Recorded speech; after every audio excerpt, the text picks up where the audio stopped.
Now to CBS 4 Consumer Alert, an investigation into allegations that pressure cookers may be putting some people in harm's way. And this is one of the most popular pressure cookers on the market, and lawsuits allege that people have been badly injured using it. All right, from the beginning. Okay, so a little girl was burned in a kitchen by a pressure cooker that malfunctioned in some way. When I found out about Samantha, it was devastating. Her grandmother was giving her a bath in the kitchen sink right next to the stove where she was cooking with a pressure cooker. Something went wrong. The pressure cooker started making a noise and the grandmother got scared and she grabbed the pressure cooker and she dropped it into the sink onto the baby. And the little girl was badly burned. She spent a year in the hospital. Burns got infected.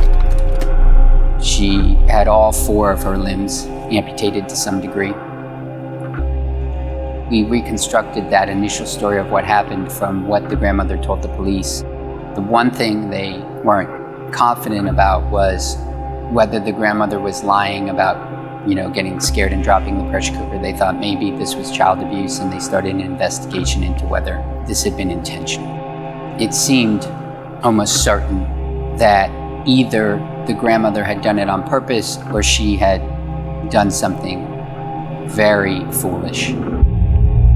Other lawyers, and I think most lawyers, would look at what happened with Samantha and look at the information that we got right away, right? Any attorney would get in the beginning and say there's no case. And I mean, the reason for that is there were just a lot of problems, right? I mean, Samantha was right within the vicinity of a pressure cooker that's on a stove that's on.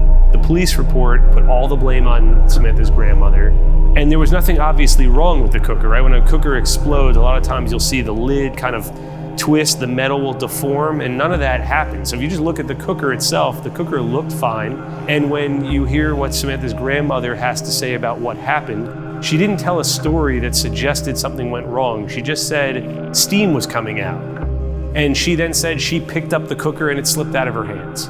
Right? So if you hear that story, what's wrong with the cooker? There's nothing there. And so I think for that reason, it seemed like kind of an insurmountable task. There's a video of her in the hospital. She's in casts and she's all wrapped up because of the burns and she's immobilized and she's just saying in Spanish, "Help me. You want to blow up the world to help her. Burn down the city, whatever it takes to help that little girl." We had the police investigation. We went to the scene.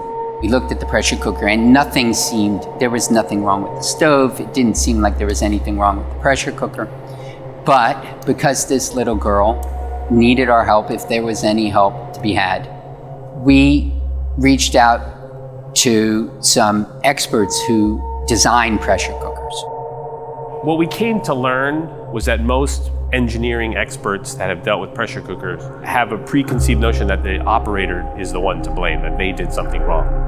They have like this over-reliance on the engineering of it. When someone describes something that happened, the engineering says, "Oh, that can't happen. Something else must have happened." We asked them to do some testing of exemplars to prove to us that everything's fine, and it all works fine.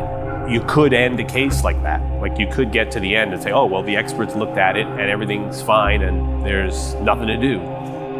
We went through everything again, and I saw the father in his statement to the police said that he heard a loud noise from the kitchen and he heard his mother screaming, so he started running in there. As he turned the corner to the kitchen, he slipped on all the water, all the liquid on the floor. When he said that, something clicked in my head. Why was there water on the floor? What was on the floor? Why did he slip?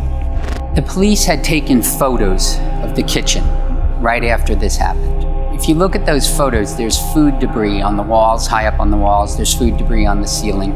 Looking through the pictures, something doesn't add up. Okay, a pressure cooker is a contained device that holds in the contents in order to increase the pressure. So the liquid in the pressure cooker should not have escaped.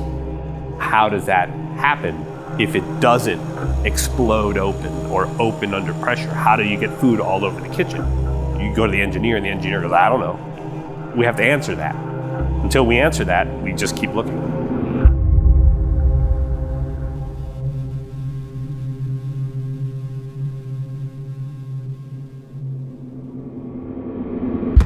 Once we had this mystery that hadn't quite yet been solved, we could not turn down this case. Our own testing started because we weren't getting answers from the engineers. Of course it's dangerous. It was something we had to do. We still don't have a case. We're spending a fortune, and this is getting dangerous. Are we going to keep doing this? We said we got to find a way.